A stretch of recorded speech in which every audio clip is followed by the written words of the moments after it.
Ah, space. So big, so quiet, so dark, so beautiful.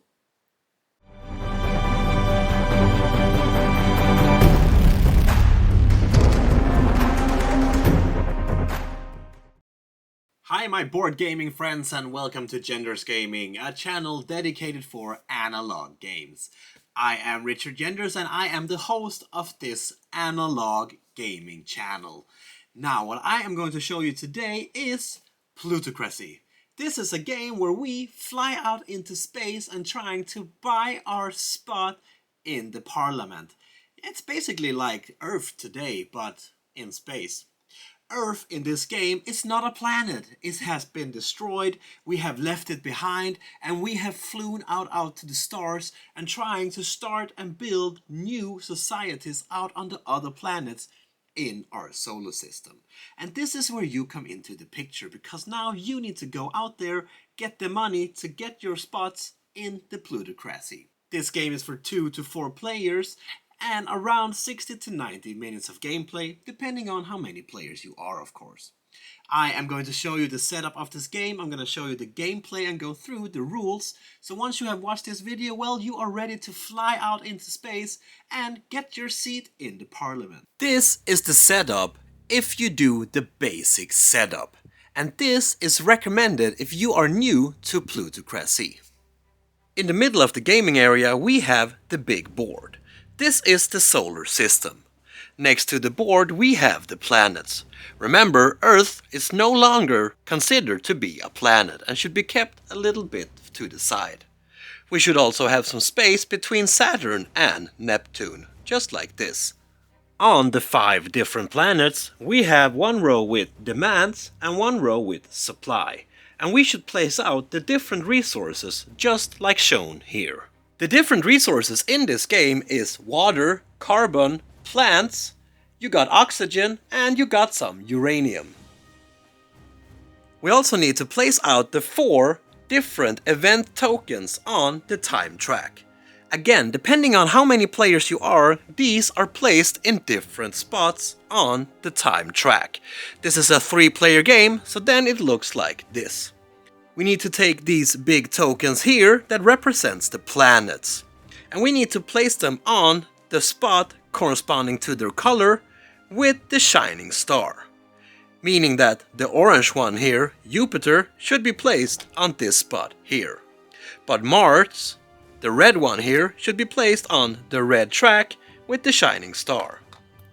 And we do the same with the other planets. All the way out here we have an asteroid, looking like this. On this one we should place an alien. We should place 1 alien per player in the game. This is a 3-player game, so we should put 3 aliens on the asteroid. And put it on the spot out here, again with a shining star. Now each player needs to pick a player board. In a 2-player game, it is only the white and black players that are available, but in a 3-player game like this, we can choose the pink one as well. In a full 4-player game, of course, all colors are accessible. When you have picked your color, you should take all of the corresponding tokens and place next to your playing area. Then you need to take your little ship, and you can see which ship you should pick due to the color, of course, but also you have the same symbol on your player card. The pink player needs to put their ship on Mars, the white player on Saturn, and the black player over here on Neptune. Each player also puts their time discs, looking like this, on number 1 on the time track. Each player starts the game with 12 space euros. These big golden cubes here represents 10 space euros, and the small bronze ones represents 1. These medium silver over here represents 5. But these cubes will also represent resources as the game goes on. We will place them out on these spaces here, and then they will represent 1, 5 or 10 resources. The monies are placed down where the space euro symbol is. Each player also receives a retire token with a cross on it, but we won't use that right now, so just place it next to your player area. That was the setup of the game, and we are now ready to go out into space and see if we can get some resources and sell them to get some money. Now, as I told you, this game is about Earth being put to waste. We have completely destroyed it. There are still some societies down there, but we are mostly out in space now, trying to rebuild something out on the other planets. The way we do this is we move our little spaceships around out on the map until we end up on the different planets where we can actually do actions. You need to be on those planets to be able to buy resources or to sell resources and so on. Which makes sense, right? I mean, to do an internet order from somewhere in space is probably quite hard. So you need to be on the planets to do the actions. In this game you also have something called the Plutocracy console. They are handling all the trades, all the sales and everything in our solar system. So you really want to become a part of that console. But what can you actually do in this game? Well, in this game you have 6 different actions, and 5 of them are optional, but the last one you need to do. But before we do the actions, we of course need to know whose turn it is. Turns in this game is decided by the time track. And whoever have spent the least time on the time track are the player's turn, and then going up. But if it's ever a tie, like it is here at the start of the game for example, we simply go from the top to the bottom. Meaning that now it is the black player's turn, then the white, and then the pinks. The first action a player can choose to do is to sell goods. On each planet we can see that there is a demand. This is the demand row. And if the player is on the planet and has these resources in their supply, they can choose to sell it.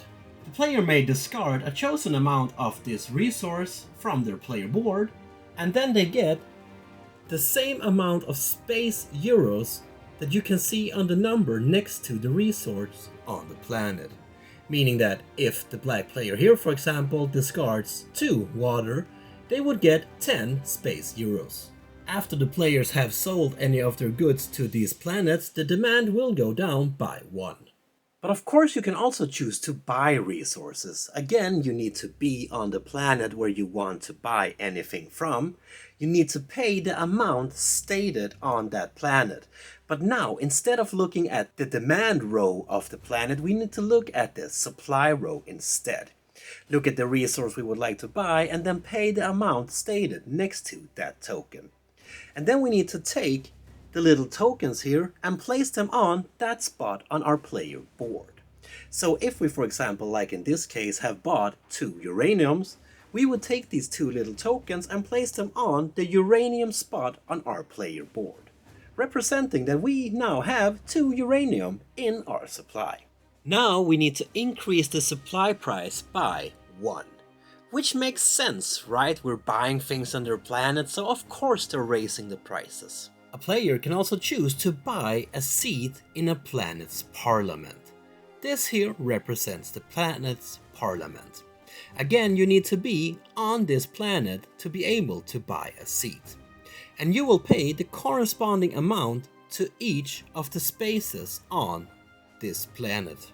So if, for example, the white player would like to buy a spot in Uranus Parliament, they would pay 3 space euros and then put 1 member on that spot. Now, you can only buy the cheapest available spot on each planet. When you're on that planet and you want to buy a space in the parliament, you can buy how many spots you want to in the same turn, as long as you can pay the amount stated on that seat. If a player is located on the asteroid itself, it can choose to save an alien. Now, this is quite a cool little action. You can fly up there and you can save one of these aliens, and then you place them on your player board. And you will use these aliens later to get a spot in the console. As I said before, there are still some Earth societies left in our solar systems, and there are some seats available for you to join. But you need to have the right conditions to be able to take a seat. The high, for example, meaning these two spaces up here, requires 25 space euros. The scientists, these two here, requires that you have rescued an alien. The influencers needs members on 4 planets, and the merchants needs 3 different resources. If you have the requirements, you simply take your little disc here and you place it on the first available seat on whatever requirements that you can reach. If you meet several of the requirements, you can take 2 seats in the council in the same turn. But if you meet the conditions on one that is already taken, you need to take the available seat, meaning that the first one that meets these conditions get to take the seat with 3 seats. And the second one that comes gets to place their token on number 2. So if you manage to take the first seat available where they had number 3, this means that you get to take 3 of your consulars and put them into the plutocratic council. If you manage to fill several chairs, you would fill more spaces. For example, if you manage to cover 2 different seats, one with 3 or one with 2, you would put 5 of your counselors into the council. And like I said, you can fill several seats in one turn if you meet the conditions and if you are on planet Earth. After you have bought a seat in the council, you do not discard any resources that you have used to meet the requirements from your player board.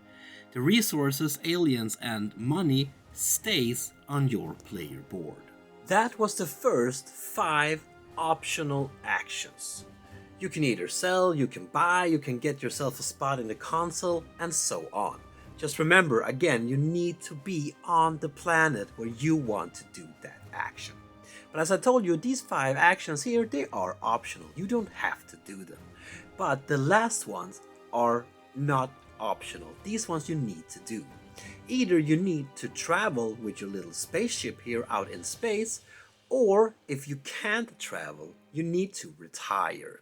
But how do you actually travel in this big void? To move in this game is actually not that hard. As you can see, we have a big hex map.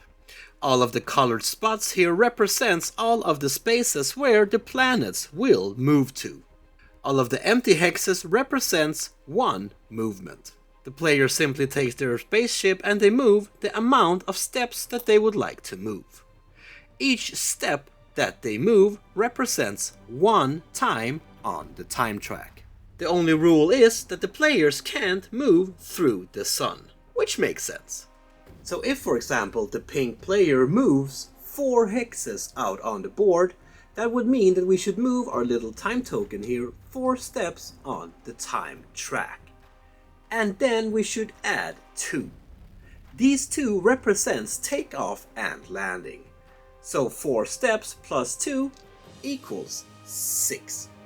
Now, if there's already another player's disc on that spot, you simply put your disc above theirs. When the players can't move their spaceships anymore, or if they feel like there's just not anything else that they can accomplish in this game, they need to retire. Then we take away our little spaceships from the board and we put out this little cross symbol instead, representing us now sitting on a beach somewhere, sipping piña coladas and just enjoying our retirement. So when we're ready to go another round, the player that is on the lowest number on the time track is the one that goes first, and then followed by the other players. But if we have passed any event tokens along the time track, we need to resolve them as well. And we do this in the same order as the player order, meaning that here we should start with the rotate event, then the pink player, then the prize event, the white player, black player, and so on. But what do the different events mean? The rotate event means, as you might expect, that we need to rotate all of the planets 1 step in clockwise order. If there's any players on any spots, they simply end up on top of that planet. And if there's any players on a planet that moves, they simply follow the planet along.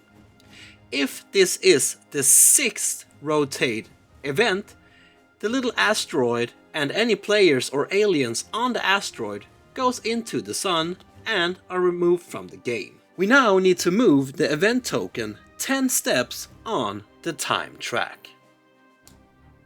When it's not possible to move it 10 steps anymore, it is removed from the game. If we have passed the elect token here, we will need to have an election. And we will need to look at our planet's parliaments to see how many councillors we will get into the Plutocracy Council. If this is the first or second election, the player with the most members in a planetary parliament places one councillor in the council. If there is a tie, the player with the highest amount on that planet in their spot, as in this case the black one on 6, they will get to place a councillor. When it is the third election, the player with the most councillors in the parliament get to place 2 councillors in the council, and the one with second most get to place 1.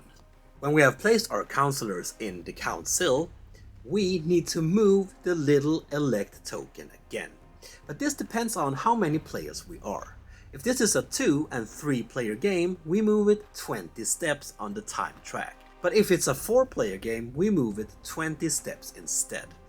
And even if all of the players are retired by the time of the third election, it will still take place. When it's time for the prizes event, we need to increase the demand on each planet by 1 and decrease the supply on each planet by 1. And then we need to move the prizes token 20, 15 or 12 steps on the time track depending on how many players we are. When we reach the end token, the game is over and it's time for us to see who have won the game. So we have reached the end of the game and it's time for us to see who's the winner. Now how do we do that? Well, this is quite easy. There's not a huge session of counting points and twisting and turning around numbers. No, we simply need to see who have most councillors in the council. Whoever has the most is the winner. Whoever has second most is number 2 and 3 and so on. If there's ever a tie, we would need to look on the time track to see who have spent the least time. The ones that have spent the least time, well, that one is ranked higher. And it's just so simple but yet so beautiful. And that's the way you play the game. Now, like I said in the start of the video, this is the base version. Then there are some variants that you can play as well. One where you have a little bit more of a time pressure, and another one where the board just doesn't really look like this in the start of the setup, and so on. But I will let you look at that yourself. Now you have seen the base game. And it's really not that hard, right? You got some actions, you got 5 of them that are optionals to either move around, to buy, or to sell, to put your little councillors into the parliament, and so on. And by the end of the game, if you have the most of these little tokens here in the console, well, you are the winner of the game. The components in this game and the artwork in this game are quite basic. There's not that much. It's simple little wooden tokens here. It's simple little stickers on the wooden token to represent the ships and so on. Same thing with the artwork on the planets themselves. Well, it's basically space and a planet, which I really like. It doesn't always have to be a lot of details, a lot of artwork. This actually speaks to me a lot. We are in space. It should be a lot of darkness. And every now and then there is a planet or a star that pops out, which is exactly what this is. This would have been weird if there would have been a bunch of other details, a bunch of other artworks. It would kind of, for me, ruin the experience. This speaks to me a lot. It doesn't have to be that much, and especially in a game where you're just floating around in space. It makes perfectly sense to me. And I like the way that the events move on here, because there are no events in the first step, but eventually when you move around there will be more and more events happening, and the events happens according to player order and depending on where the events are on the time track, which I think is a neat little thing. There's no cards or anything, the planets moves around. And if you're a little bit tactical here, you can move according to the planets. So sometimes you might not need to spend that much time to actually end up where the planet will be during the next rotate event, which is quite neat. This is an easy game to learn, but it is a lot of fun, and there is a lot of strategy in what you need for resources, what you need to sell and buy to be able to get the money you need to get the spots in the console. But pretty much anyone could sit down and learn how to play this game really fast, because there's not that many difficult actions, and there's no like exceptions for if you do a certain action you can't do another action and so on. No, this is quite straightforward, and what you can do is the actions that you can do, and some of them, like buying seats in the parliament for example, or buying seats in the societies, you can do several times if you meet the requirements or if you have the money, which I think is a quite sweet little detail, because it would not make sense if you go there, you have everything you need, you have the money, but you cannot buy it. They say no to you. It just doesn't make sense in my world, which is why I think that this fits quite nice into the picture. The rulebook here is quite neat and quite easily written. It just looks really pretty as well. I like the feel of it. There's a lot of pictures, there are not that much text, and everything explains quite in an easy way how things are moved or how things are done on the table. It does not take that long time to read this rulebook, and even a new player can easily sit down, read this rulebook and get the hang of this.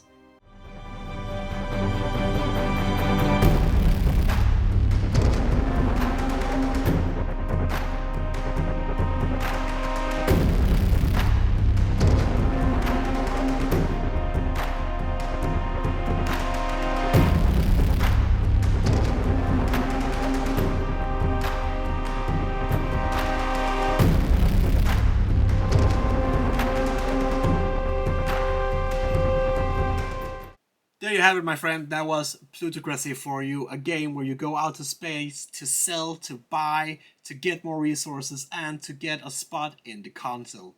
Really nicely made, really easy to learn, easy to set up. Even the box here, I think it's quite pretty. I mean, it's dark black, but still, it just screams out exclusivity, I think.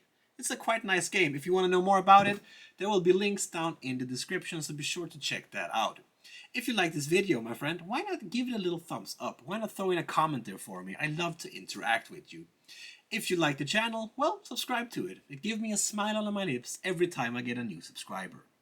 And until next time, my friend, please keep on spreading that board gaming love I know you all have. Peace.